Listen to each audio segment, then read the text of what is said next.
Zo'r TV telekanali, O'zbekiston Respublikasi Milliy gvardiyasi hamda Ijtimoiy himoya milliy agentligi hamkorligida tayyorlangan.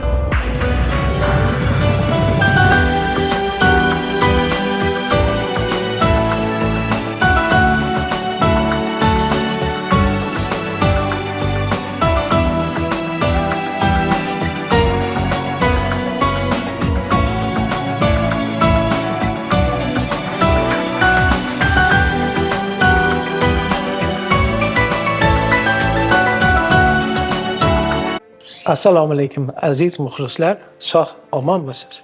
Efirda farzandim jigarbandim ko'rsatuvi. Marhamat, tomosha qiling.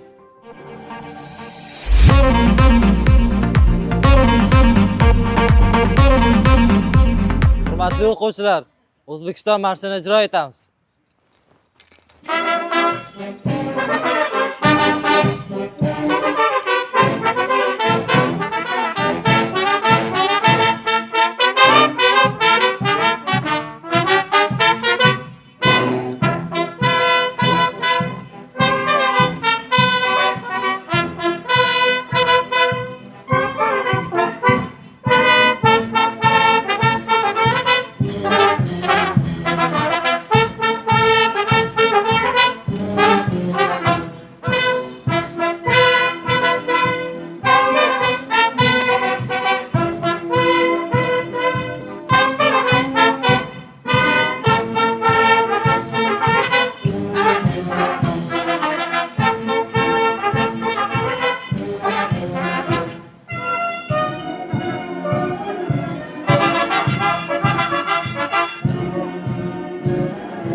Sarkarda Sohibqiron bobomiz Amir Temur haqida. Amir Temur bobomiz kim? Bu kishini shaxsiyati qanaqa?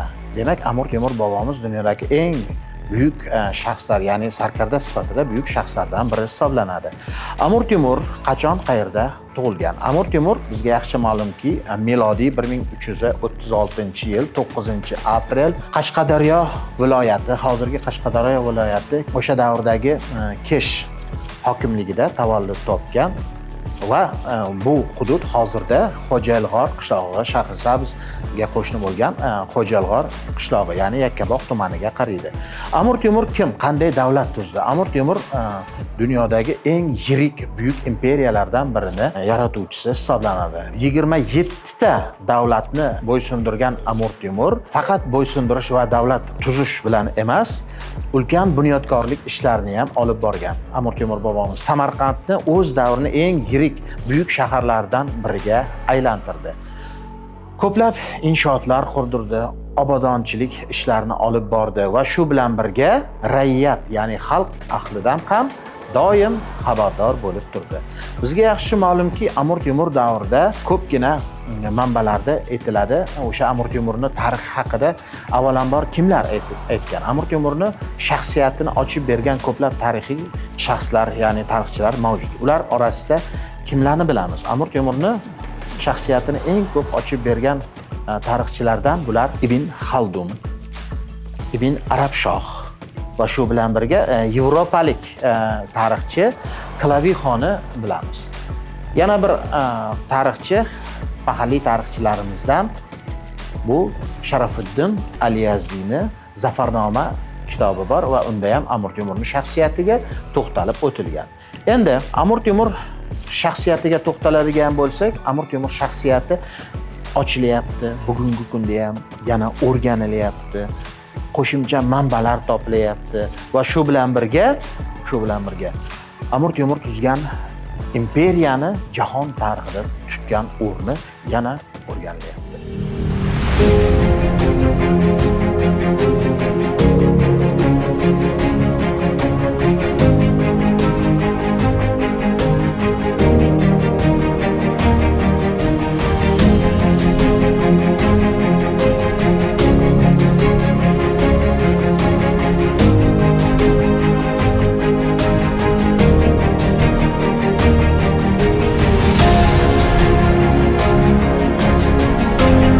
O'zbekiston Respublikasi Milliy gvardiyasi Harbiy musiqiy akademik litseyining o'quvchilari bo'yicha direktor o'rinbosari Muratov Saidakmal Saidakbarovich. Shu narsani ta'kidlab o'tmoqchimanki, mutolaa fanlarini barcha fanlardan deyarli ta'lim muassasasida darsdan tashqari vaqtda to'garak ishlari yo'lga qo'yilgan. Jumladan musiqiy yo'nalish bo'lishiga qaramasdan o'quvchilarimiz tabiiy fanlarga qiziqishi ham nihoyatda yuqori. Ular matematika, fizika, informatika, kimyo fanlari bo'yicha to'garak ishlarda faol qatnashdi. Yana bir narsani aytib o'tmoqchimanki, shu yo'nalish bo'yicha bizning o'quvchimiz, 2 nafar o'qituvchimiz Tailandda bo'lib o'tgan xalqaro matematika olimpiadasida sovrinli o'ringa ega bo'lib qaytdi. Yana bir nafar o'quvchimiz yaqinda O'zbekiston Respublikasi final bosqichida g'olib chiqib, Malayziyada bo'lib o'tadigan olimpiadaning eng asosiy bosqichiga yo'llanma olib, xudo xolasa iyun oyida bo'ladigan olimpiadada albatta ishtirok etadi. Bu final bosqichi Buyuk Britaniya va Amerika Qo'shma Shtatlarida bo'lib o'tadi. Kimyo, fizika fanlari bo'yicha laboratoriya kabinetlari tashkil qilingan. Ular bevosita laboratoriyada nazariy bilimlarini amaliy ishlar bilan ko'rib, bilimlarni yanada oshirib borishadi. Informatika xonamiz bor. Shu informatika xonasida hozirgi eng oxirgi zamonaviy kompyuter sinflarimizda 30 dan oshiq kompyuterlar o'rnatilgan. Bular hozirgi dolzarb orqali yoshlarning qiziqishi bo'lgan IT sohalariga qiziqishlari mana shu sinf xonalarida yana mukammal o'rganiladi.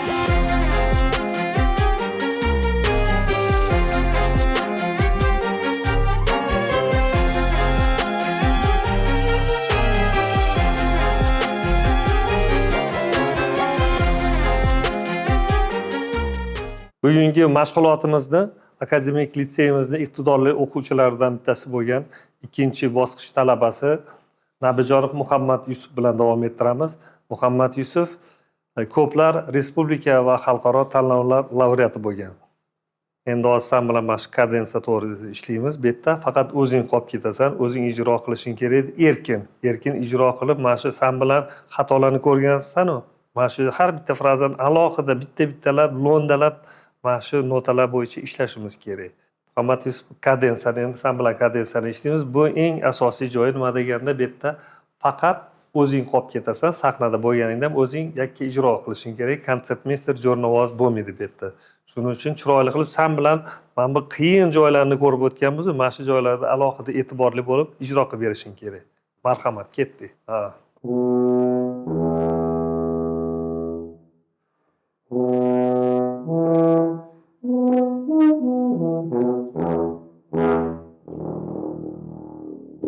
Mana ko'rdingmi? Fermata, fermatada bu yerda nafasni rostlab olib, keyingi frazaga o'tamiz.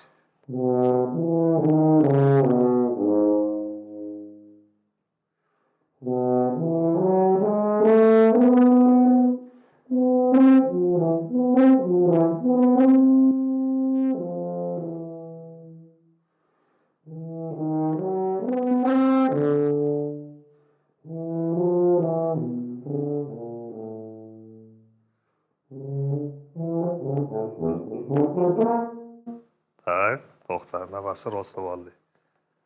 Shu bo'yicha mana shu kuyimizda mana hozir oxirigacha ko'rdik-ku. Endi buni o'tirib bitta-bittalab tozalab ishlab chiqishimiz kerak. Lo'nda chiroyli chiqishi uchun. Oxirni chalamiz. Nima? Oxirini chalamiz endi.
Harbiy musiqa akademik litseyi ixtisoslik yo'nalishi bo'yicha direktor o'rinbosari Ismoilov Qadamboy Nazarovich. Orkestr jamoamiz nafaqat respublika tanlovlari va xalqaro tanlovlar ham laureati hisoblanadi. Jumladan 2019-yilda Moskvada bo'lib o'tgan Spas minorasi tanlovida ishtirok etib, u tanlovda g'oliblikni qo'lga kiritib kelganmiz. 2024-yilda esa Rigani Pribaltikada bo'lib o'tgan Winstar nomli xalqaro tanlovda 3 ta orkestr jamoamiz ishtirok etgan bo'lsa, birinchi, ikkinchi o'rinlarni egalladik. Bundan tashqari orkestr jamoamiz Serbiyada bo'lib o'tgan onlayn tanlovda ishtirok etib, 3-o'rinni olishga sazovor bo'lganmiz. Mana bu yil yozda bo'lib o'tgan Toshkentda 2025-yilning iyun oylarida Damli sozlar navosi nomli ikkinchi xalqaro tanlovi bo'lib o'tdi. Ushbu tanlovda orkestr jamoamiz ishtirok etib, barcha olqishlarga sazovor bo'ldik. Bundan tashqari bu tanlovda O'rta Osiyo davlatlaridan tashqari Rossiya va chet ellardan kelib orkestr jamoalari ishtirok qildi. O'quvchilarimiz har bitta tanlovlarda yoki chet eldan kelib berayotgan ustozlardan mahorat darslar olayotganda oziq olishga muvaffaq bo'ladilar. Bu kelajakda esa o'z samarasini beradi. Nima desangiz, madaniyat, san'at sohasi o'z joyida qotib qolgan joyi yo'q. O'zbekistonga oxirgi yillar mobaynida juda ko'p davlatlardan professional, professor va artistlar kelib, nafaqat bizning akademik litseyda, balki respublikamizda bo'layotgan musiqiy ta'lim muassasalariga kelib, mahorat darslari o'tmoqdalar. Shulardan ko'rinib turibdiki, bizlar oldimizga qo'yayotgan maqsadlarga ketma-ketlik bilan erishib, bu bolajonlarimiz, qora ko'zlarimiz kelajakda dunyo arenalarini zabt etadi degan umiddaman.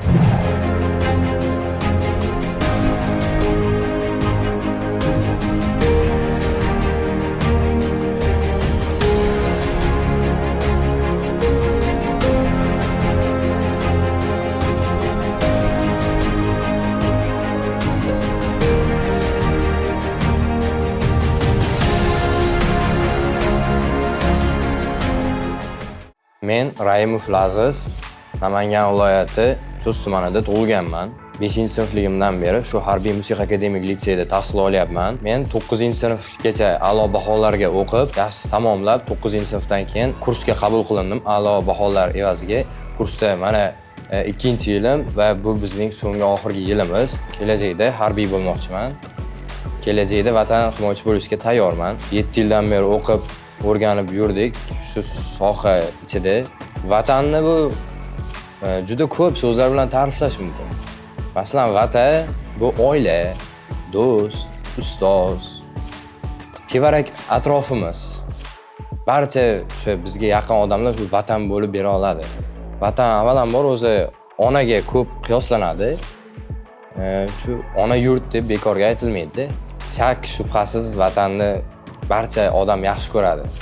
Shular qatorida men ham o'z vatanimni sevaman. Men musiqada asosan estrada va o'zimizni milliy xonandachilik yo'nalishlarini yaxshi ko'raman. Bunga sabab eski davrdan, zamondan o'zimiz ustoz rahmatli Sherali Jo'rayev, yana o'zbek primadonnasi Yulduz Usmonova qo'shiqlarini eshitib katta bo'lganmiz va hozirgacha ham eshitamiz va shug'ullanamiz. Estrada kuylarim bo'lsa, o'zimizni trombon instrumentida brass ansamblimizda ijro etib boramiz. Sharoitlar o'qishda juda ham yaxshi. Bu yoq Harbiy musiqa akademik litseyi so'nggi texnologiyalar bilan jihozlangan.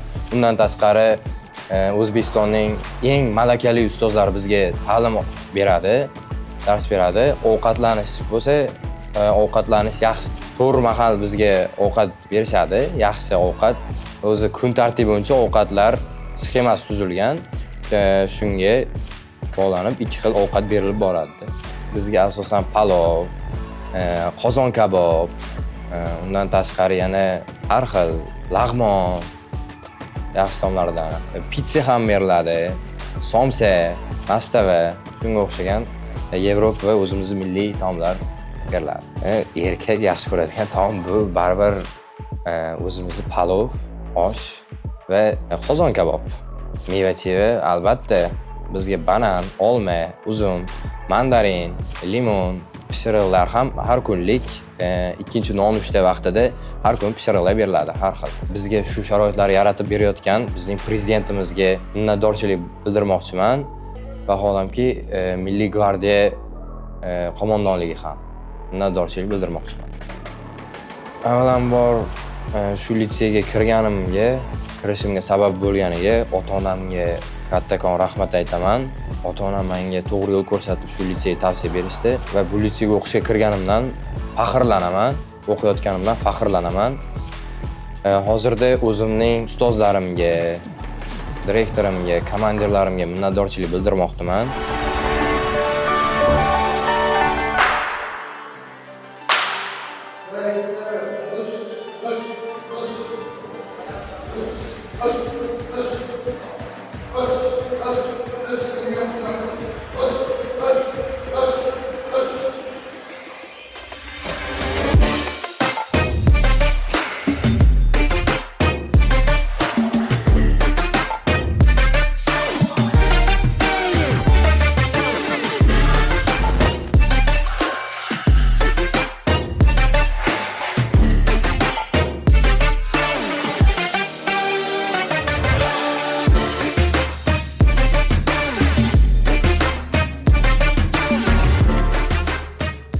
Yana bir narsani ta'kidlab o'tmoqchi edimki, bizning o'quv yurtimiz shu Markaziy Osiyoda yagona ta'lim muassasasi bo'lgani bilan o'zimizni O'zbekiston Respublikasidagi bir nechta oliy o'quvchilarimizdan biz memorandum tuzganmiz. Jumladan O'zbekiston Respublikasi Milliy gvardiyasi Jamoat xavfsizligi universiteti bilan, O'zbekiston Respublikasi Davlat konservatoriyasi bilan hamda Nizomiy nomidagi Davlat pedagogika universiteti bilan memorandumda tuzganmiz.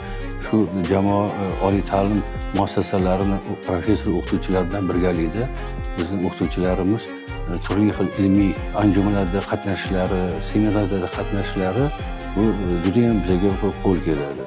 Jamoamizning o'qituvchilari hamda hattoki o'quvchilarimiz ham hozirgi vaqtda Alisher Navoiy nomidagi kutubxonaga bilan biz memorandum tuzganmiz. O'quvchilarimiz bemalol borib shu kutubxonadan foydalanishadi. O'qituvchilarimiz pedagogik ilmiy izlanishlarni ham shu kutubxonadan olib borishmoqda. Ta'lim muassasamizning kutubxonasida salkam 45 mingga yaqin o'quv adabiyotlari, darsliklar va turli xil jurnallarga ekanmiz. Fondimizni shu o'quvchilarimiz bemalol darsdan keyingi vaqtlarini shu kutubxonamizda kitobxonlik bilan yoki bo'lmasa fanlar bo'yicha darsliklar bilan shug'ullanib borishadi. Ta'lim muassasamizda juma kuni ma'naviyat soati o'tkaziladi. Barcha sinflarda sinf rahbarlari bilan birgalikda, tarbiyachilar bilan birgalikda o'quv rejada tasdiqlangan mavzu asosida ma'naviyat soatlari olib boriladi. Shu bilan birgalikda har dushanba kuni birinchi soati bu maktabgacha maktab ta'lim vazirligining qarori bilan kelajak soati o'tkaziladi.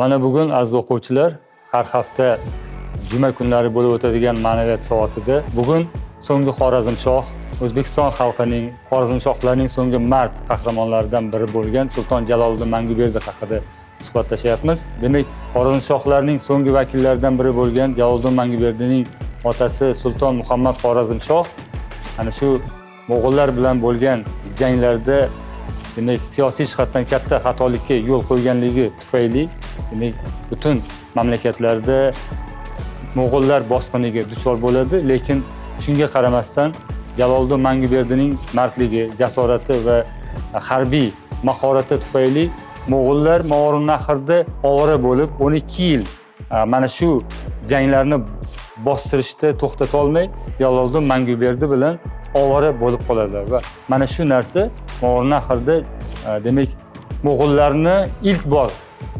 to'xtatgan Jaloliddin Manguberdining jasorati tufayli yuz beradi. Jaloliddin Manguberdining dastlabki harbiy g'alabasi bu Parvon dashtida bo'lib o'tgan. Demak, Mo'g'ullarning yirik lashkarboshilaridagi harbiy bo'linmasini ot yonida turib jang qilish usuli bilan esiladan chiqmasin, ot yonida turib jang qilish harbiy taktikasi bilan ilk marotaba ularni to'liq tormor etgan jang hisoblanadi. To'g'ri, keyingi janglarda garchi Jaloliddin Manguberdi mag'lubiyatga uchragan bo'lsa-da, lekin uning jasorati, uni ona yurtini mo'g'ullardan qaytib olib qolish yoki bo'lmasam ozod qilish yo'lidagi jasorati juda tahsinga sazovor. Keyingi yillarda Jaloliddin Manguberdini atrofidagi unga demak ittifoq bo'lgan ko'p ittifoqchilari unga xiyonat qilganligi yoki bo'lmasam boylik talashib ularni oralarida nifoq tushganligi sababli bu Jaloliddin Manguberdining ezgu maqsadi amalga oshmay qoladi va mana shu hiyla va o'sha askar tomonidan Jaloliddin Manguberdi Ozarbayjon tog'larida o'ldiriladi. O'quv muassasamizga 5-sinfdan boshlab o'quvchilarni qabul qilamiz. Bu maxsus yozma og'zaki imtihonlardan hamda ijodiy imtihonlardan o'tgan bolalar kvota bo'yicha qabul qilinadi. O'zbekiston Respublikasi Milliy gvardiyasini bergan kvotasiga asosan har yili 78 ta bola qabul qilinadi.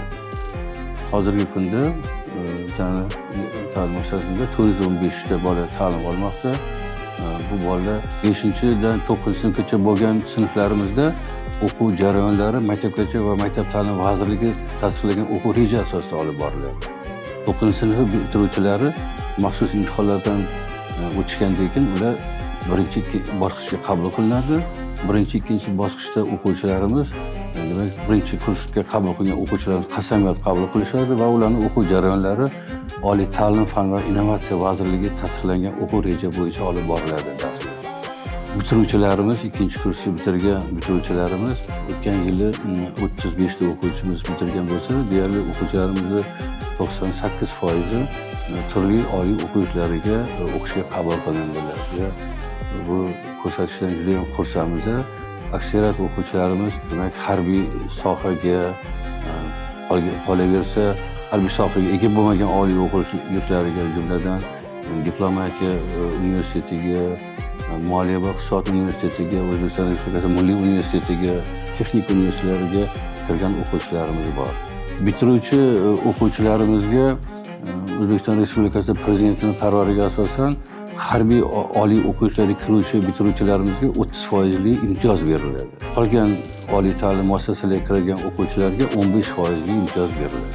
O'quvchilarimizga davlat ta'lim standartlarida belgilanganidek diplom beriladi hamda ularga qo'shimcha ravishda o'z yo'nalishi bo'yicha, musiqiy yo'nalishi bo'yicha sertifikat beriladi. Mana shu sertifikat bilan o'quvchilarimiz turli xil jamoalarda, orkestr ansambllarida ishlash huquqini oladi. Bemalol o'zini kasbiga ega bo'lyapti hamda u oliy o'quv yurtiga kirish uchun o'zini diplomiga ega bo'lyapti. Men Harbiy musiqa akademik litseyining 8-va sinf o'quvchisi Jalilova Zahro.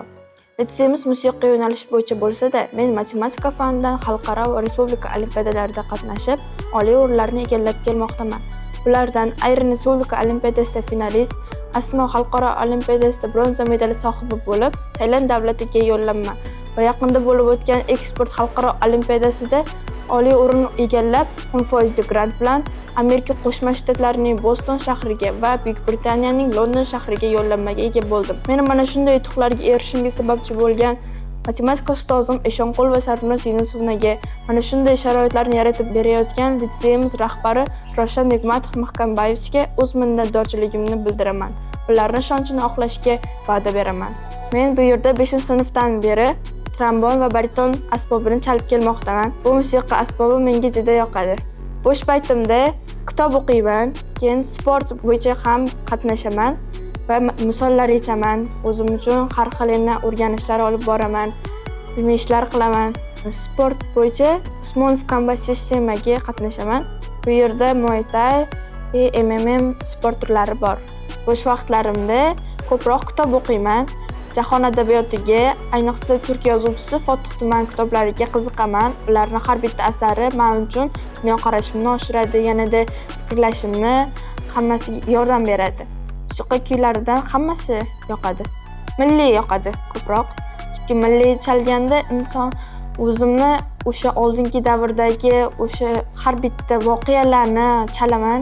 Ayniqsa oldin bo'lmasa degan kuy chalib, o'sha oldingi ayollarimizni qanaqa ishlashlari, ota-bobolarimiz haqidagi ich-ichingizdagi tuyg'u ajoyib bo'ladi. Buni tasavvur qilib aytish qiyin. Musiqa chalganimda har xil ranglar ko'rinadi. Ichim his-tuyg'ularim juda boshqacha his-tuyg'u, bu juda chiroyli his-tuyg'u. Buni tasavvur qildirish qiyin. Musiqa chalganingizda kuyni asarga qaraydi. Agar u minorda ketgan bo'lsa, sizda g'amginroq bo'lsa, o'shanda sizda ko'proq yorqinsiz ranglar. Agar kayfiyatli raqslar, mana shunaqa kayfiyatni bag'ishlovchi kuylar bo'lsa, unda sizda rang-barang ranglar paydo bo'ladi. Mana shu hayotga qadam qo'yishimga katta sababchi bo'lgan birinchi o'rinda ota-onam. Ularga katta rahmat aytaman. Keyin mana shu litseydagi barcha ustozlarim, mana shu litseyimiz rahbari Ravshan Nigmatov Mahkambayevich, matematika ustozim Ishonqulova Sarnoz Yunusovna, hamma ustozlarim men uchun hayotimdagi qanaqa o'rinda turishim, o'zimni qanaqa tutishim, qanaqa dunyoga qarashimni o'zgartirgan, meni hamma yo'ldan olib chiqib keta olgan, ota-onamdek menga mehr ko'rsatadigan ustozlarim men uchun juda qadrli, mana shu hayotdagi juda katta o'ringa ega hayotimda. Ona tili haqida Muhammad Yusufni ona tilim, kechirmang ona tilim. Garchi zug'um qilganlarni yoqtirmadim. She'r yozdim-u bo'lak ishni qotirmadim. Tilim turib, o'z tilimda gapirmadim. Bir eslasam, eziladi bag'ri dilim. Ona tilim, kechir meni ona tilim. Vatan deganda o'zimni tug'ilib o'sgan birinchi beshigimni, tuprog'imni, ota-bobolarimiz bizni mana shu vatan uchun jonini fido qilgan Abdulla Qodiriy, Cho'lpon va tarixga yuzlansagina Amir Temur, juda ko'p olimlar bizning yurtimizdan kelib chiqqanlari, ularni qonlari, ularni mana shu yerda yurgan tuproqlari ham men uchun juda ham muqaddas, ular uchun juda ham jonimni ham berishga tayyorman. Vatan men uchun juda onamdek. Vatan uchun hamma narsa jonimni berishga ham tayyorman. Vatan himoyachi bo'lishga ham tayyorman. Uni vatan uchun hamma narsa qilishga tayyorman. Vatanimizni yanada dunyoga tanitish, yanada bizani tariximizni, bizani mana shunday ota-bobolarimizni hozirgi yoshlarni tanitish men uchun o'zim ham katta harakat qilaman va katta bo'lsam kelajakda albatta vatan uchun o'z xizmatimni qo'shaman. Ta'lim fan o'qituvchilarini bir qator o'qituvchilarimiz hozirgi kunda ilmiy tadqiqot ishlari bilan olib borishmoqda, jumladan metodik ishlarni olib borishadi. Mana 2025-yilning o'zida ta'lim fan o'qituvchilari 5 ta o'quv qo'llanma chiqarishdi. Bu o'quv qo'llanmalar demak bir qancha fanlarni, jumladan mana akustika asoslari fanidan, musiqa, informatika fanidan, O'zbekiston tarixi fanidan hamda hozirgi kunda global masala bo'lib turgan ekologiya mavzusida dolzarb voqea hozirgi kunda mana O'zbekiston Prezidentining atrof-muhitni himoya qilish maqsadida bir qancha qarorlari chiqyapti. Shu dolzarb bir muammo bo'lib qoldi. Bu masala bu ekologiya masalasi. Shu masalada bizani geografiya fani o'qituvchisi global ish sabablari, oqibatlari va yechim yo'llari degan mavzuda mana shunday o'quv qo'llanmani chop ettirdi. Bu o'quv qo'llanma faqat bizni ta'lim muassasalarida emas, biz tavsiya etganimizda bu vazirlikka buni tan olib, boshqa o'quv ta'lim muassasalarida o'qitilishiga ruxsat olingan, bemalol boshqa ta'lim muassasalar shu o'quv darsliklaridan foydalansa bo'ladi o'quv qo'llanma. Azizlar, ko'rsatuvimizga ajratilgan vaqt tugab boryapti. Sizlar bilan xayrlashamiz. Xayr, sog', omon bo'ling.